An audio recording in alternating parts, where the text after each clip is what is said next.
وسلام على عباده الذين اصطفى أما بعد أعوذ بالله من الشيطان الرجيم بسم الله الرحمن الرحيم إنا نحن نزلنا الذكر وإنا له لحافظون سبحان ربك رب العزة عما يصفون وسلام على المرسلين والحمد لله رب العالمين اللهم صل على سيدنا محمد وعلى آل سیدنا محمد وبارک وسلم۔ آج کل کے سائنسی دور میں اگر کسی دستاویز کو محفوظ کرنا ہو تو اس کے دو طریقے ہیں۔ ایک یہ ہے کہ کمپیوٹر میں اس کی سافٹ کاپی بنائی جاتی ہے، ہارڈ ڈسک پہ، فلاپی ڈسک پہ، یا کہیں اس کو محفوظ کر لیا جاتا ہے، یہ سافٹ کاپی کہلاتی ہے۔ اور دوسرا طریقہ یہ ہے کہ اس کو پرنٹر کے ذریعے پرنٹ کر کے اس کو فائل میں لگا دیا جاتا ہے، اس کو ہارڈ کاپی کہتے ہیں۔ پوری دنیا میں دستاویز کو محفوظ کرنے کے یہ دو ہی طریقے ہیں۔ چنانچہ اللہ رب العزت نے اپنی عظیم کتاب کو اپنے محبوب صلی اللہ علیہ وسلم کی طرف بھیجا اور اس کو بھی دو طریقے سے محفوظ کروایا۔ ایک تو یہ کہ کچھ لوگوں کے دلوں میں اللہ نے قرآن کی محبت ڈال دی، چنانچہ وہ لوگ قرآن مجید کو یاد کرتے ہیں اور پورا قرآن مجید ان کے دماغ کی فلاپی ڈسک کے اندر موجود ہوتا ہے۔ یہ قرآن مجید کی سافٹ کاپیز ہیں۔ چنانچہ قرآن مجید کے سب سے پہلے حافظ ہمارے آقا اور ہمارے سردار حضرت سیدنا مصطفیٰ محمد مصطفیٰ صلی اللہ علیہ وسلم خود تھے۔ پھر ان کے بعد چاروں خلفائے راشدین بھی حافظ قرآن تھے۔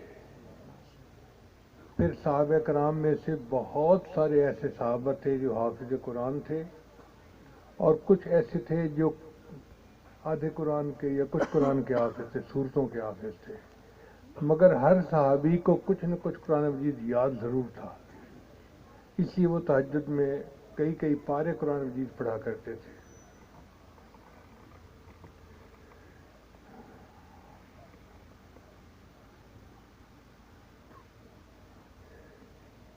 یہ سلسلہ نبی علیہ السلام سے چلا صحابہ میں، اور صحابہ سے آگے تابعین میں، پھر تبع تابعین میں، اور آج تک یہ سلسلہ چلا آ رہا ہے الحمدللہ۔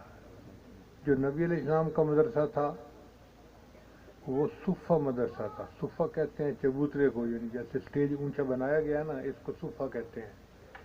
تو مسجد نبی میں ایک جگہ تھی جو آج بھی موجود ہے، اس کا نام صفہ ہے، ہم اس کا نام جامعہ صفہ کہہ دیتے ہیں۔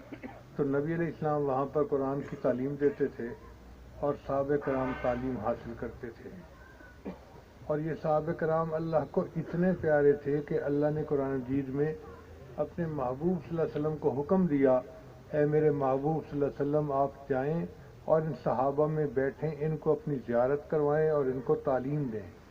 وَاصْبِرْ نَفْسَكَ مَعَ الَّذِينَ يَدْعُونَ رَبَّهُمْ بِالْغَدَاةِ وَالْعَشِيِّ يُرِيدُونَ وَجْهَهُ وَلَا تَعْدُ عَيْنَاكَ عَنْهُمْ تُرِيدُ زِينَةَ الْحَيَاةِ الدُّنْيَا وَلَا تُطِعْ مَنْ أَغْفَلْنَا قَلْبَهُ عَنْ ذِكْرِنَا وَاتَّبَعَ هَوَاهُ وَكَانَ أَمْرُهُ فُرُطًا۔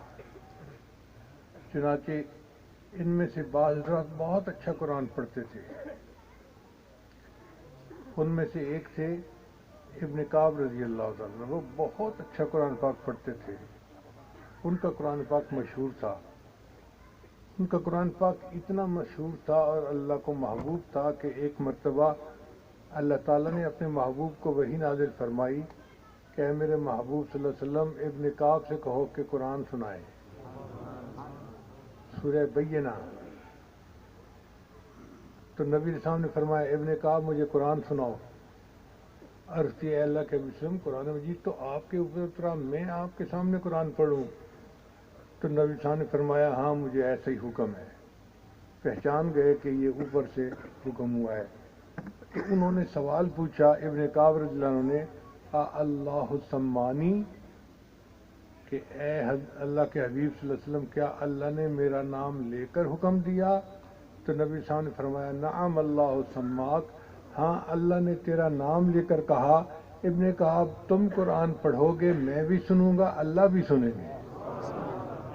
اب آپ بتائیں کہ وہ کیسے شاگرد تھے کہ جن سے قرآن سننے کی فرمائشیں رب رحمان کی طرف سے آتی تھیں۔ اللہ اکبر کبیرہ۔ صحابہ کرام میں ایک صحابی تھے حضرت زید رضی اللہ تعالیٰ عنہ، وہ چھوٹی عمر کے تھے اور ان کا حافظہ بہت تیز تھا۔ عجیب بات کہ قرآن مجید انہوں نے چند صورتیں اسلام لانے سے پہلے یاد کر لی تھی، یعنی اگرچہ ابھی کافر تھے، اسلام نہیں لائے تھے، لیکن جیسے سن کے بات یاد ہو جاتی ہے نا، پنجابی کی بات، پنجابی کی نظم، وہ قرآن مجید کی صورتیں سنتے تھے اور صورتیں یاد کر لیتے تھے۔ پھر بعد میں جب انہوں نے اسلام قبول کیا تو پھر تو قرآن مجید کے بہت پکے حافظ بن گئے وہ۔ اب یہ سلسلہ حفظ کا آگے چلا۔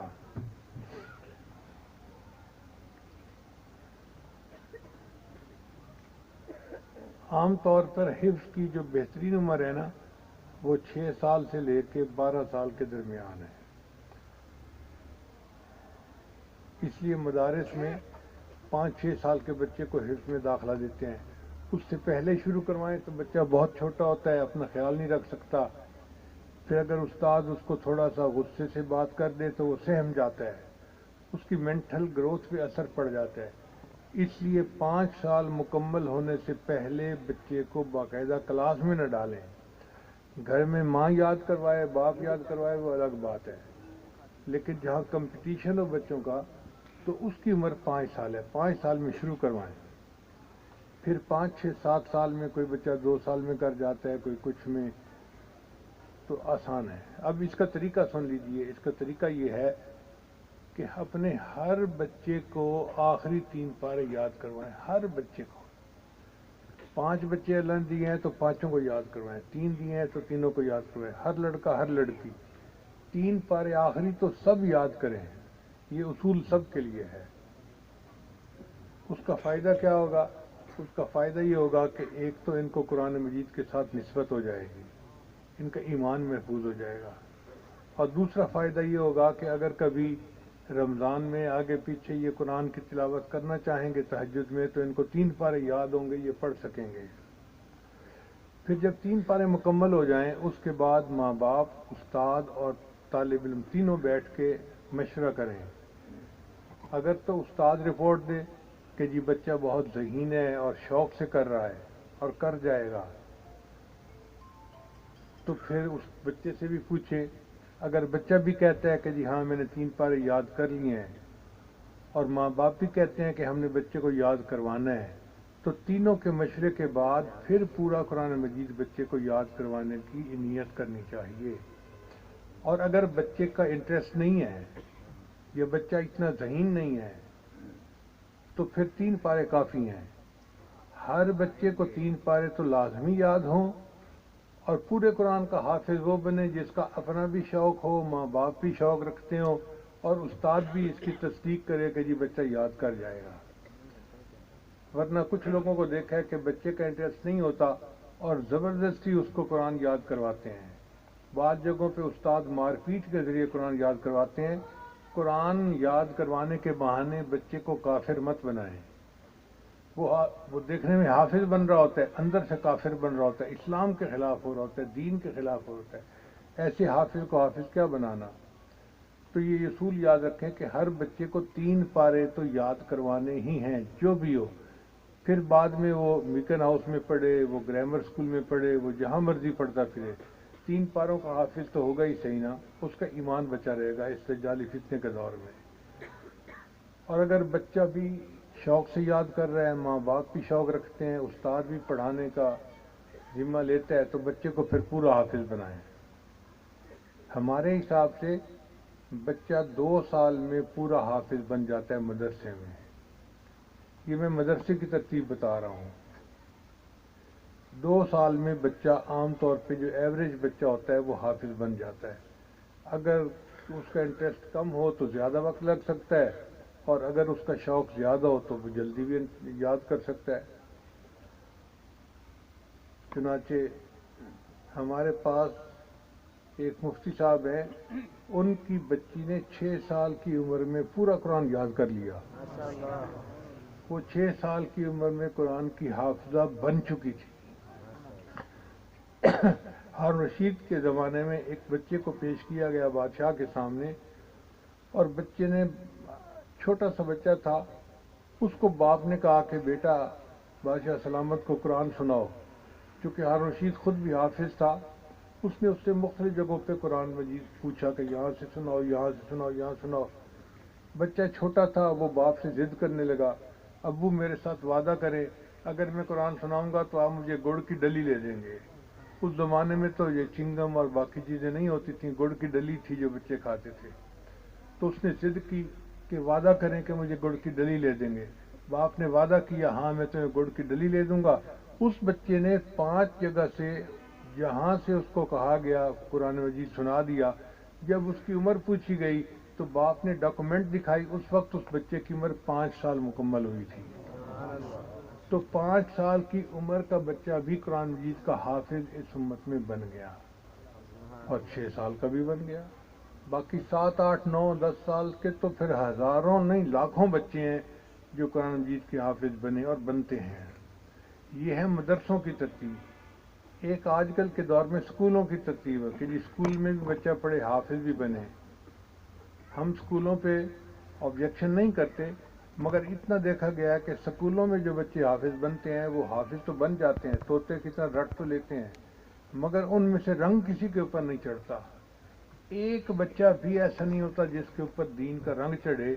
سکول کی وجہ سے دین کا رنگ مدرسوں میں چڑھتا ہے۔ اس لیے بچوں کو ہمیشہ مدرسوں میں قرآن مجید کا حافظ بنانا چاہیے، تاکہ وہ حافظ بھی بنے اور ان کے اوپر قرآن مجید کا رنگ بھی چڑھے۔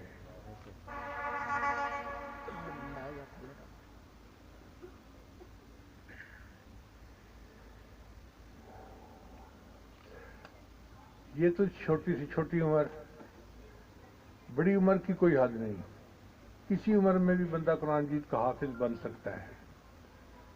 چنانچہ پروفیسر اسلم صاحب ہمارے ایک تعلق والے بہت مہربان دوست ہیں، ان کی عمر کوئی 40 سال ہو گئی ہوگی، اور انہوں نے ہماری مسجد میں 40 دن میں قرآن مجید یاد کیا۔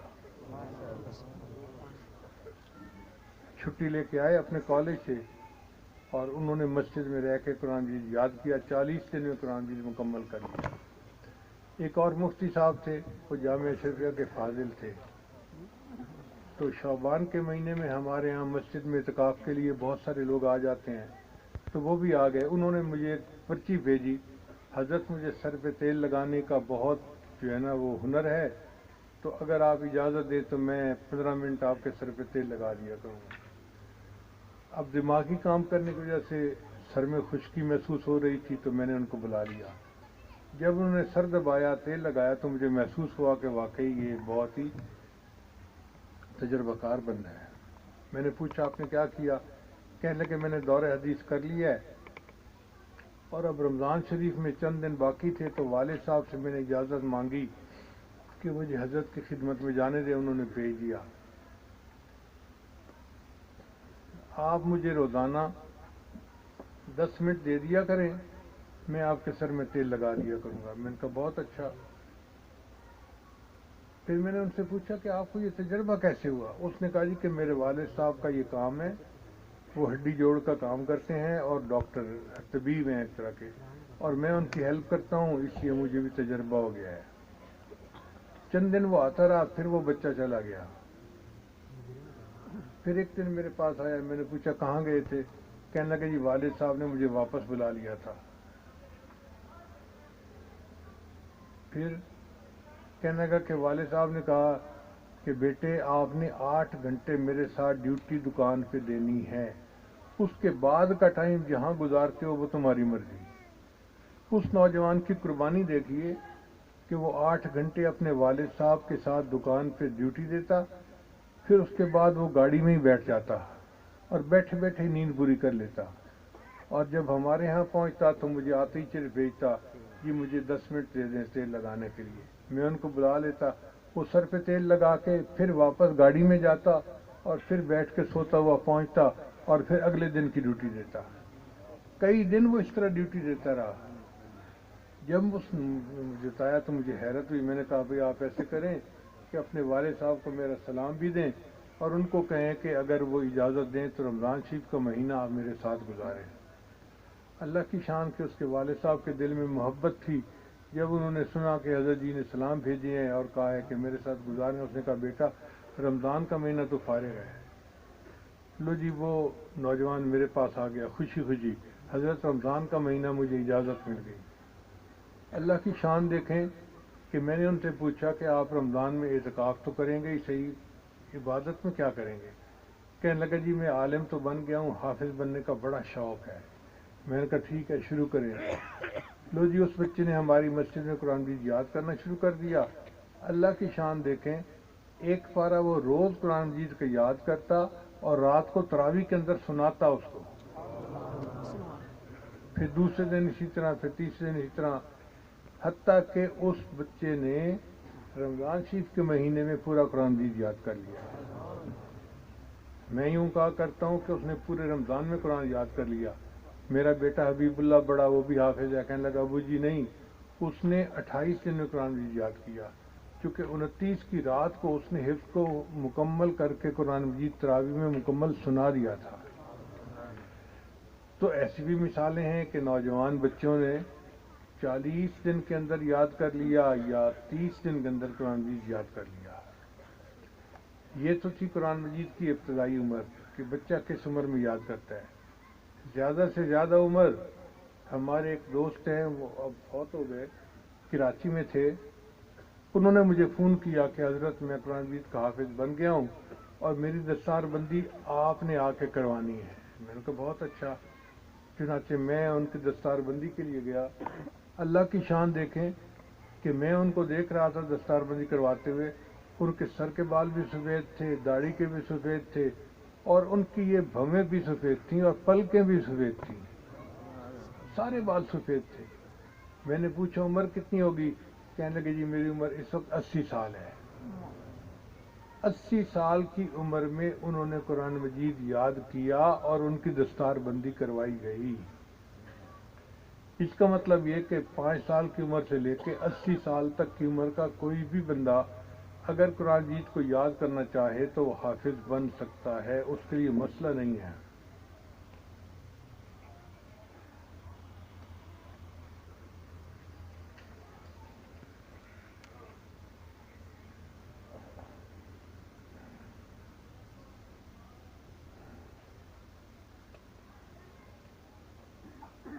جو ہمارے اس امت میں حفاظ گزرے ہیں وہ قرآن مجید کی بہت تلاوت کیا کرتے تھے کثرت کے ساتھ، اس لیے ان کو پڑھنے میں غلطیاں نہیں آتی تھیں.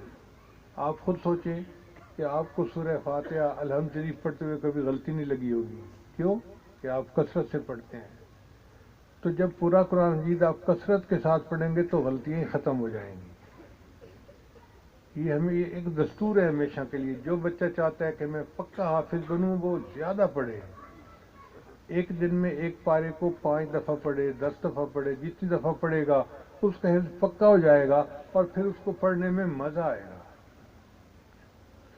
امام اعظم حنیفہ رحمۃ اللہ علیہ رمضان شریف میں 63 مرتبہ قرآن مجید ختم کیا کرتے تھے. ایک قرآن مجید دن میں، ایک قرآن مجید رات میں، تو 30 ضرب 2 کتنے ہو گئے؟ 60. اور 3 قرآن مجید تراویح میں، تو 63 قرآن مجید پڑھا کرتے تھے. امام شافعی رحمۃ اللہ علیہ بھی رمضان شریف میں ہر روز ایک قرآن مجید ختم کیا کرتے تھے.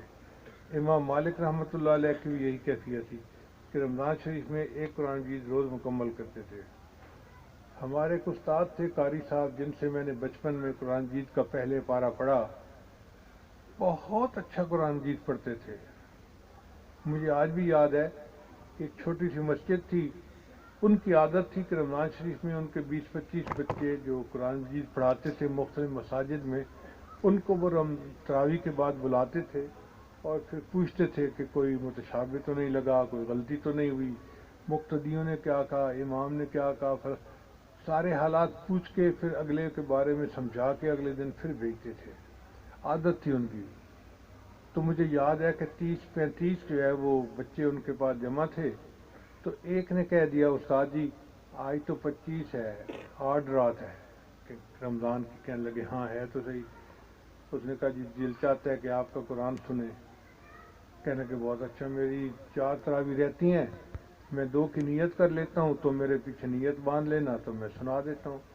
چنانچہ انہوں نے 2 رکعت کی نیت شروع کر دی اور ہم ان کے پیچھے کھڑے ہو گئے قرآن مجید سننے کے لیے۔ اللہ کی شان دیکھیں، کھڑے کھڑے کھڑے جیسے بندہ جامد نہیں ہو جاتا، ہم ایسے جامد ہو گئے۔ انہوں نے پہلی رکعت کے اندر 29 پارے پڑھے، ایک رکعت کے اندر انہوں نے 29 پارے پڑھے اور ہم نے سنے، اور دوسری رکعت میں انہوں نے آخری پارہ پڑھ کے پورا قرآن مجید 2 رکعت کے اندر مکمل کر دیا۔ ہمارا اس وقت یہ حال تھا کہ جب انہوں نے پہلی رکعت کا رکوع کیا نا تو ہم رکوع کے اندر نہیں جا پا رہے تھے، جسم جیسے جڑ جاتے ہیں نا، ایسے جسم جڑ گیا تھا، رکوع میں جایا ہی نہیں جاتا تھا۔ مشکل سے ہم رکوع میں گئے اور پھر دوسری رکعت پڑھی اور 2 رکعت میں قرآن مجید ہم نے خود سنا۔ امام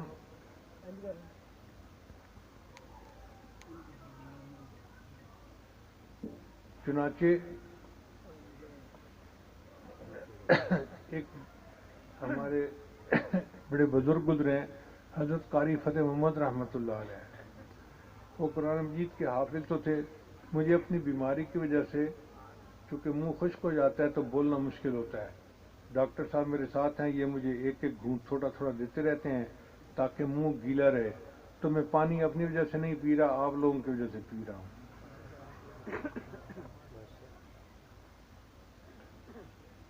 تو قاری فتح محمد رحمۃ اللہ علیہ بہت بڑے قرآن مجید کے حافظ تھے اور عالم تھے، نابینا تھے۔ ایک مرتبہ انہوں نے ایک شاگرد سے پوچھا کہ سنا تمہارا قرآن مجید کیسا ہے؟ اس نے کہا کہ ویسے تو ٹھیک ہے، لیکن بس جو آیت کا آخری لفظ ہوتا ہے نا اس میں کبھی متشابہ لگ جاتا ہے، جیسے یعلمون تعلمون، اس میں متشابہ لگ جاتا ہے۔ وہ کہنے لگے اچھا میں آپ کو ہر آیت کا آخری لفظ سناتا ہوں۔ اب قاری صاحب نے قرآن مجید کی پہلی آیت کا بتایا کہ آخری لفظ ہے عالمین، الحمدللہ رب العالمین۔ دوسری آیت کا ہے الرحیم، الرحمن الرحیم۔ تیسری کا ہے الدین، مالک یوم الدین۔ ہر آیت کا آخری لفظ بتاتے بتاتے انہوں نے الحمد سے لے کے والناس تک پورے قرآن مجید کو اس طرح سنا دیا۔ ایسے قرآن مجید کے حافظ تھے۔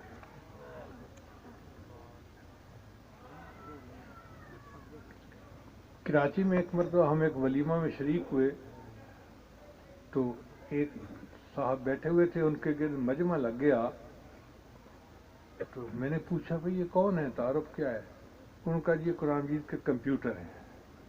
مجھے برا لگا، میں نے کہا پتہ نہیں کیا دماغ کے اندر سائنس گھسی ہوئی ہے لوگوں کی، بھئی تم کو قرآن مجید کے حافظ ہیں، قاری ہیں، عالم ہیں تو سمجھ میں بھی آئے، یہ کیا کہتے ہیں قرآن مجید کے کمپیوٹر ہیں؟ کہنے لگے جی آپ ذرا دیکھ لیں۔ چنانچہ میں بھی آگے ہوا اور اس وقت میں نے دیکھا کہ جو لوگ تھے حفاظ تھے، ان کے گرد جمع ہو گئے اور ان میں سے ہر حافظ ان سے قرآن مجید کی آیت اور الفاظ پوچھ رہا تھا۔ چنانچہ ایک آدمی نے پوچھا حضرت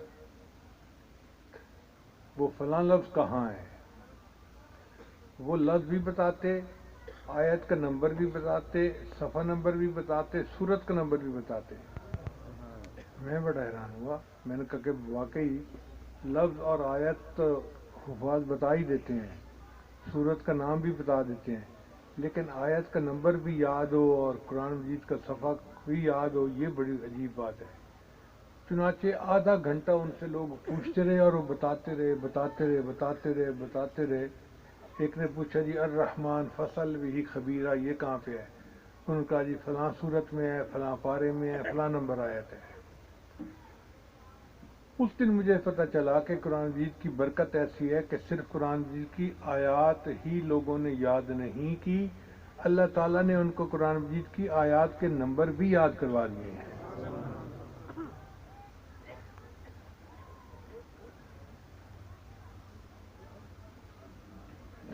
جس طرح مردوں نے قرآن مجید یاد کیا، اسی طرح عورتوں نے بھی یاد کیا۔ چنانچہ عورتوں میں سیدہ عائشہ صدیقہ رضی اللہ تعالیٰ عنہ قرآن مجید کی حافظہ تھیں، ام المومنین حفصہ رضی اللہ تعالیٰ عنہ وہ بھی قرآن مجید کی حافظہ تھیں۔ صحابیات میں سے بہت ساری ایسی خواتین تھیں جو قرآن مجید کی حافظہ تھیں۔ پھر تابعین میں ایک عورت تھی، ان کا نام تھا حفصہ بنت سیرین۔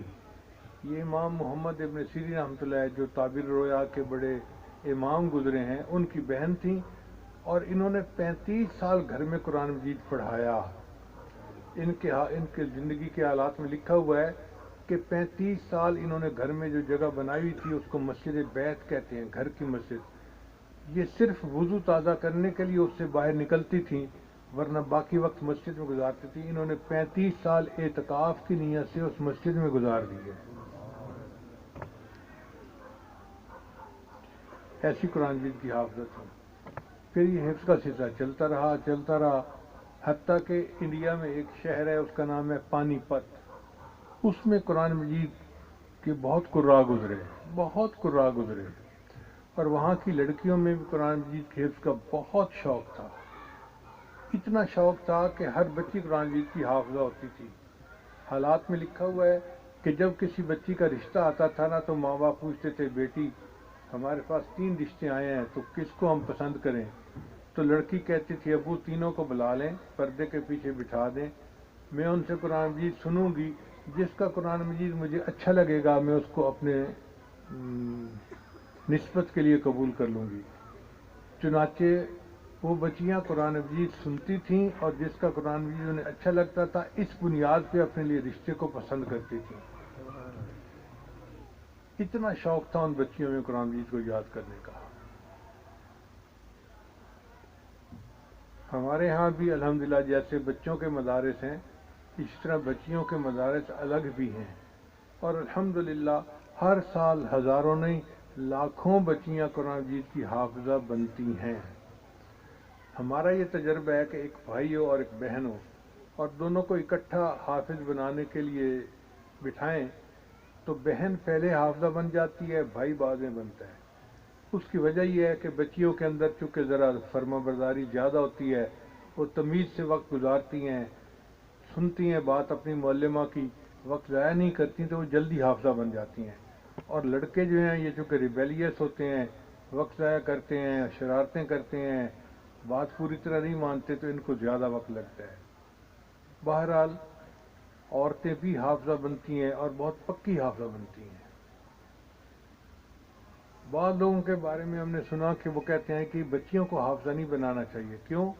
تو یہ بچیاں بھول جاتی ہیں۔ بھائی بھولنے کی بات کیا کرتے ہو؟ جس کو بھی اٹھا لو، کوئی بڑا قاری ہو، اس سے قرآن سنو تو وہ بھی بھول سکتا ہے۔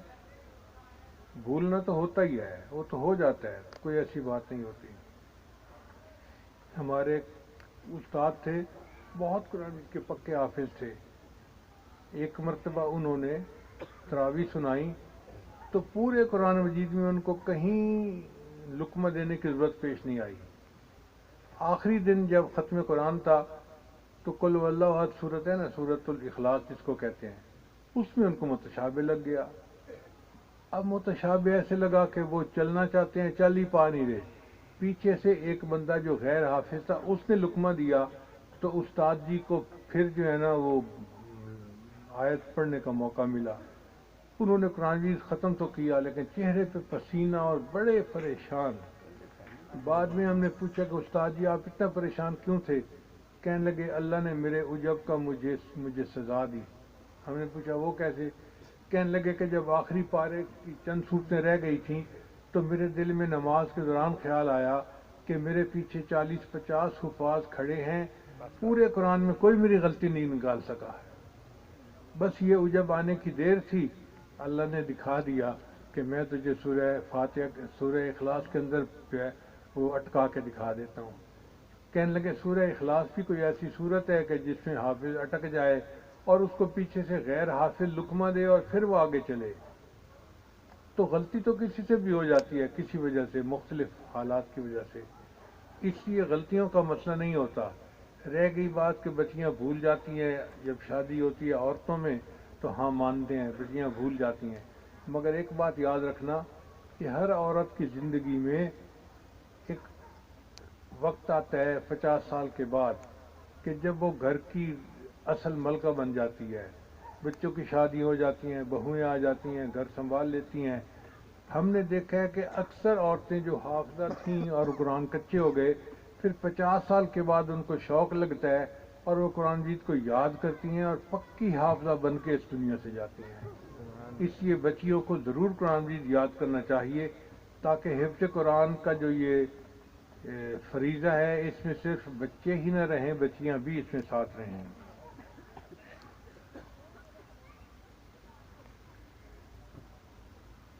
اب رہ گئی بات قرآن مجید کی ہارڈ کاپی کی، تو نبی علیہ السلام پر جب بھی وحی اترتی تھی تو آپ صلی اللہ علیہ وسلم کچھ لوگوں کو بلاتے تھے جو لکھنا جانتے تھے۔ ہر بندہ اس زمانے میں نہیں لکھنا جانتا تھا۔ ان کی تعداد تھی کاتبین وحی، ان کی تعداد تھی 16۔ کبھی کوئی موجود ہوتا، کبھی کوئی موجود ہوتا، تو نبی اسلام ان کو بلا کے تو قرآن مجید کی آیت لکھوا دیا کرتے تھے۔ اس زمانے میں کاغذ نہیں تھا، ابھی ایجاد نہیں ہوا تھا، تو لوگ لکھتے تھے لکڑی کے اوپر یا پتھر کے اوپر یا کوئی اور ایسی چیز، ان کو کہا جاتا تھا پارچات۔ ان پارچات کے اوپر لکھ لیا جاتا تھا۔ چمڑے کے اوپر بھی لکھتے تھے، لکڑی کے اوپر بھی، پتھر کے اوپر بھی، کپڑے کے اوپر بھی۔ چنانچہ نبی علیہ السلام کے زمانے میں قرآن مجید کو پارچات کے اوپر لکھ دیا گیا تھا، مگر کچھ کسی کے پاس تھا، کچھ کسی کے پاس، کچھ کسی کے پاس، کچھ کسی کے پاس۔ جب نبی علیہ السلام نے پردہ فرمایا تو حضرت عمر عنہ نے ابو بکر صدیق عنہ کو مشورہ دیا کہ حضرت یہ پارچات آج تو محفوظ ہیں، کل کو بکھر نہ جائیں، تو آپ ان سب کو ایک جگہ جمع کر لیں۔ حضرت ابو بکر صدیق عنہ نے ایک جماعت بنائی، ان کے بڑے ہیڈ تھے، ممبر تھے، ان کا نام تھا حضرت زید رضی اللہ عنہ، اور 5-6 صحابی اور تھے، وہ سارے کے سارے حافظ تھے۔ ان کو کہا کہ بھئی تم چونکہ سب حافظ ہو، ان پارچات کو اکٹھا ایک جگہ کر دو۔ چنانچہ انہوں نے ان تمام پارچات کو ایک جگہ پر اکٹھا کر دیا، سرکاری تحویل میں لے لیا۔ چنانچہ ابو بکر صدیق عنہ بن گئے جامع القرآن، قرآن مجید کو جمع کرنے والے۔ ایک جگہ پر انہوں نے قرآن مجید کو جمع کروا دیا۔ اب آگے مرحلہ تھا کہ اس کو رکھیں کہاں۔ حضرت عمر عنہ کی بیٹی تھی حفصہ رضی اللہ عنہا، وہ ام المومنین بھی تھیں اور قرآن مجید کی حافظہ بھی تھیں اور لکھنا پڑھنا جانتی بھی تھیں، تو یہ پارچات ان کی نگرانی میں رکھوا دیے گئے کہ یوں کہ لکھنا پڑھنا جانتی ہیں اور حافظہ بھی ہیں، یہ اس میں کوئی تبدیلی نہیں ہونے دیں گی۔ چنانچہ حفصہ رضی اللہ عنہا اس کی نگرانی کرتی رہیں۔ پھر حضرت عثمان غنی عنہ کے زمانے میں چمڑے کے اوپر لکھنے کا فن جو ہے وہ ایجاد ہو گیا تھا، تو عثمان غنی عنہ نے ان پارچات کو اکٹھا کروایا اور ان کو چمڑے کے اوپر لکھوایا، اور اس کی انہوں نے کئی کاپیاں بنوائیں اور مختلف جگہوں پر اس کو تقسیم کروا دیا۔ اس کی ایک کاپی آج بھی ترکی میں مسجد کے اندر موجود ہے، میوزیم کے اندر موجود ہے، اور دوسری کاپی تاشکند کے اندر تلہ شیخ کی مسجد ہے، وہاں پر موجود ہے۔ الحمدللہ میں نے ان دونوں کی زیارت کی ہے۔ اللہ کی شان دیکھیں کہ 1400 سال پہلے چمڑے پہ لکھا ہوا قرآن آج بھی دنیا کے اندر محفوظ حالت میں موجود ہے۔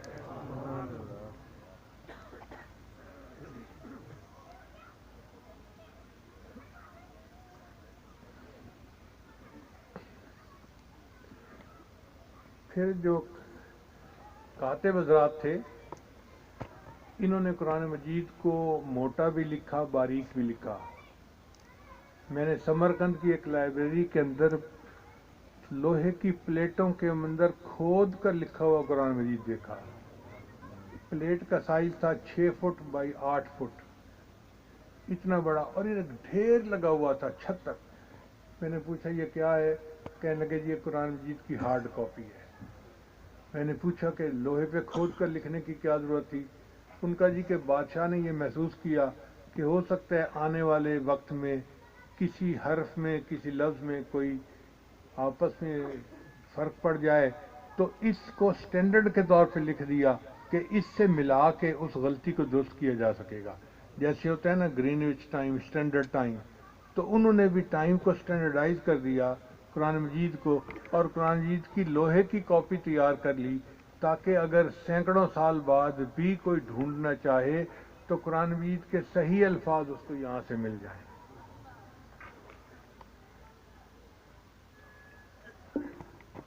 کتابوں میں لکھا ہوا ہے کہ وہ کاتب حضرات جو تھے وہ چھوٹے چھوٹے قرآن مجید بھی لکھتے تھے، اور وہ اتنے ماہر ہو گئے تھے کہ ایک کاتب چاول کے ایک دانے پر سورہ اخلاص کو لکھ لیا کرتا تھا۔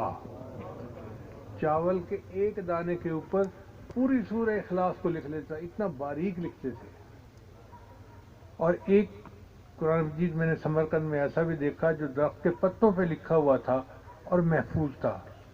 جب میں نے دیکھا تو اس میں شیشم کے درخت کے پتے میں رگیں نظر آتی ہیں، تو وہ پتا خشک ہو چکا تھا لیکن اس کی رگیں نظر آ رہی تھیں۔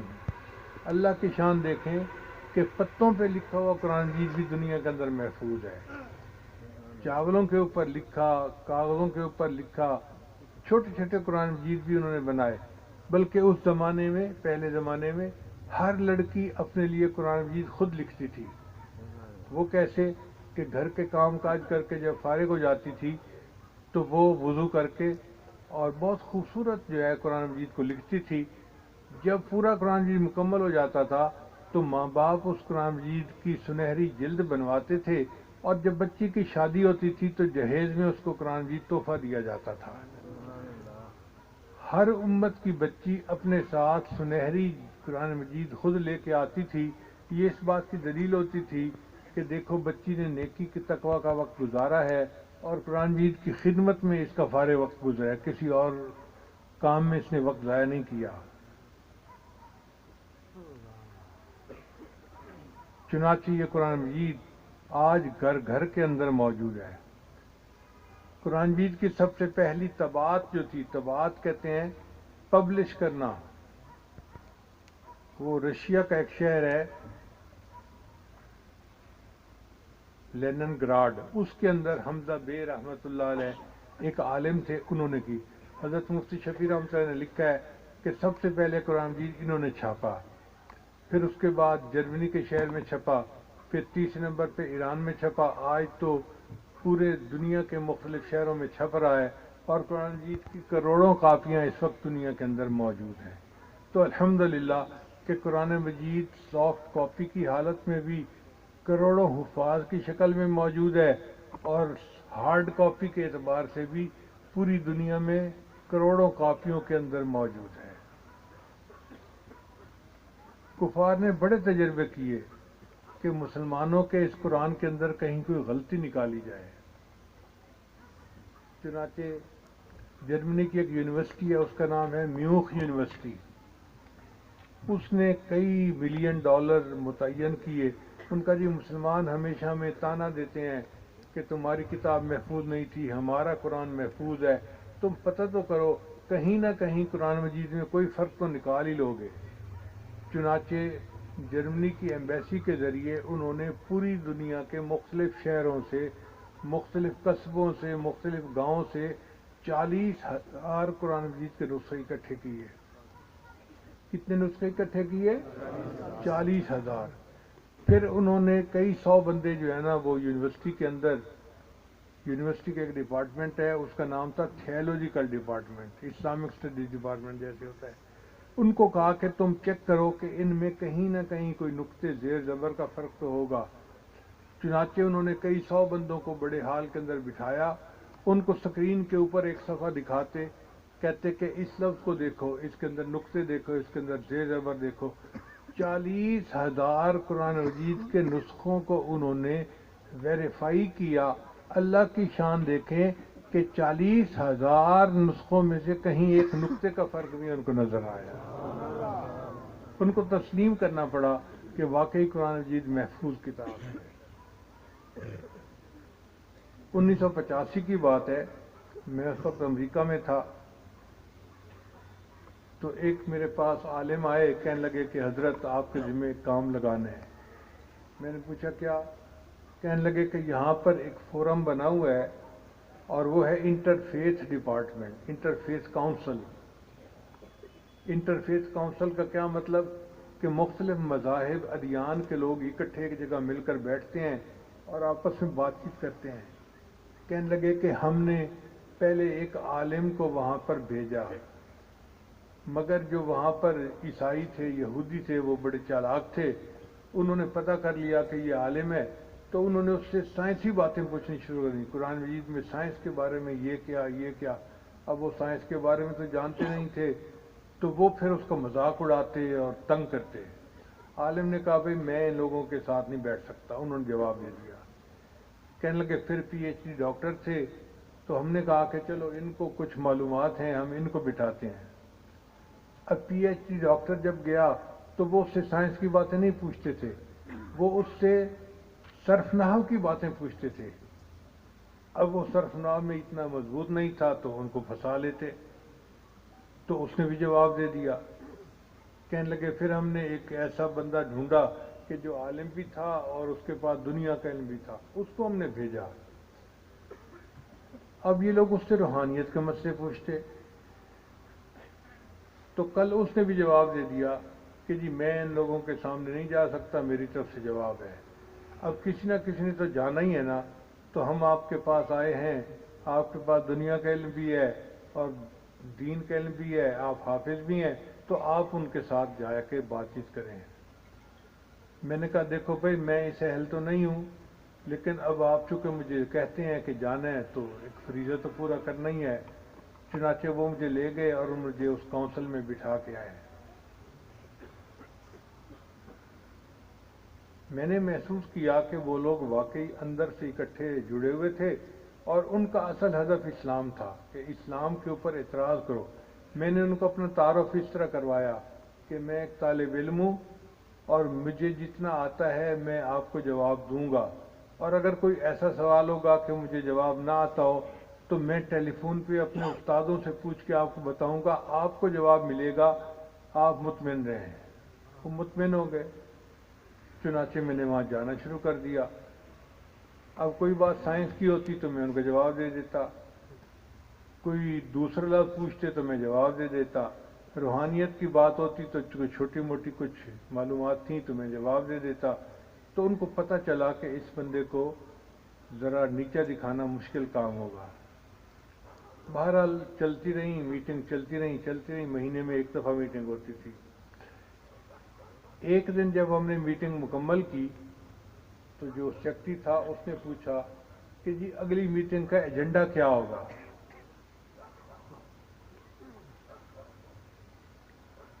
میں نے انہیں بتایا کہ اگلی میٹنگ کا ایجنڈا آئندہ ہونا چاہیے کہ ہر دین والوں کے پاس جو ورڈ آف گاڈ ہے، ورڈ آف گاڈ کہتے ہیں اللہ کا کلام، وہ پڑھ کے سنائے، ہم سنیں گے. اس نے اس آئیڈیا کو بہت پسند کیا. کہنے لگا ہاں یہ بہت اچھا ہے. چنانچہ ایجنڈا منظور ہو گیا. اب جب اگلی میٹنگ میں ہم آئے تو سیکرٹری نے میرا ہی نام لیا کہ جی آپ نے یہ مشورہ دیا تھا تو آپ ورڈ آف گاڈ پڑھ کے سنائیں. میں سورہ فاتحہ یاد کر کے گیا تھا ذہن میں کہ بھئی یہ میں پڑھ کے سناؤں گا اور اس کا ترجمہ کروں گا. سورہ فاتحہ کیوں میں نے چنی؟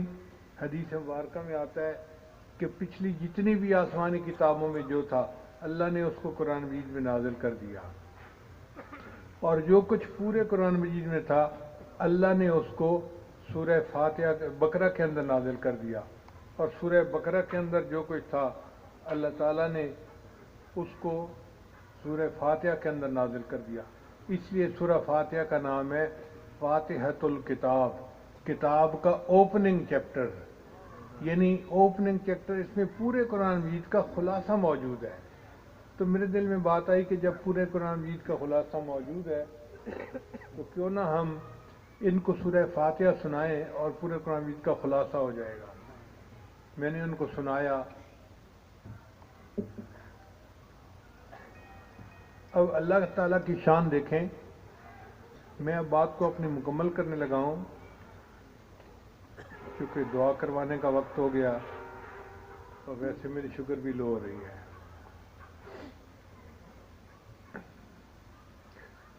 تو میں نے سورہ فاتحہ پڑھی اور سورہ فاتحہ کا انگلش میں ترجمہ کر دیا. وہ لوگ کافی مطمئن ہو گئے. اب اس کے بعد عیسائی بیٹھا ہوا تھا، عیسائیوں کا پادری، اس نے پڑھ کے سنانا تھا. اس کو جب کہا گیا پڑھنے کے لیے تو اس نے بائبل کھولی اور انگریزی میں پہاڑی کا آواز ان کا ایک چیپٹر ہے وہ سنانا شروع کر دیا. تو میں نے ان سے پوچھا کہ بھائی آپ یہ کیوں سنا رہے ہیں؟ اس نے کہا جی یہ کتاب. میں نے پوچھا بتاؤ کیا بائبل انگلش میں نازل ہوئی؟ اس نے کہا نہیں، بائبل تو عبرانی زبان میں نازل ہوئی. تو بھائی عبرانی زبان سناؤ نا. کہتے جی عبرانی زبان تو دنیا میں اس وقت کہیں موجود نہیں ہے.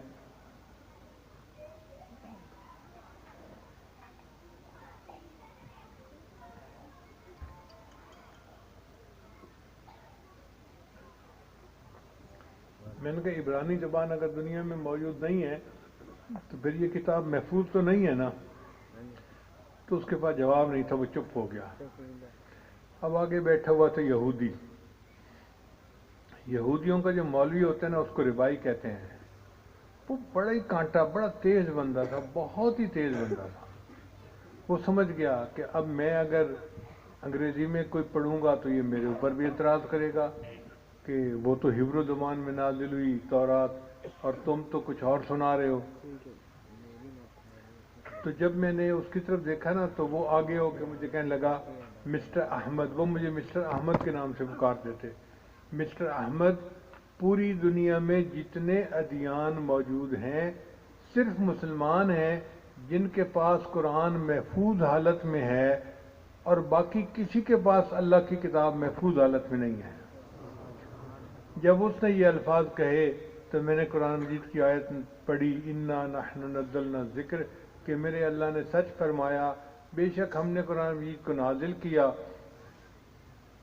وَإِنَّا لَهُ لَحَافِظُونَ، اور اس قرآن مجید کی حفاظت بھی ہمارے ہی ذمہ ہے.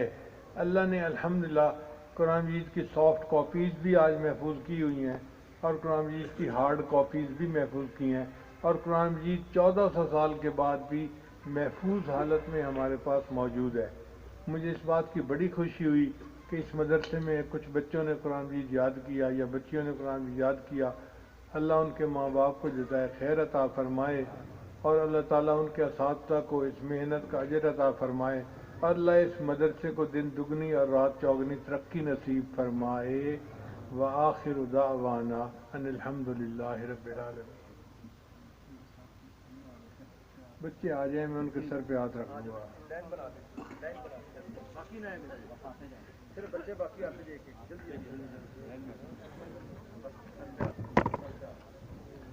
ماشاء اللہ، تقبل اللہ، تقبل اللہ. چلتے جاؤ بچے، تقبل اللہ.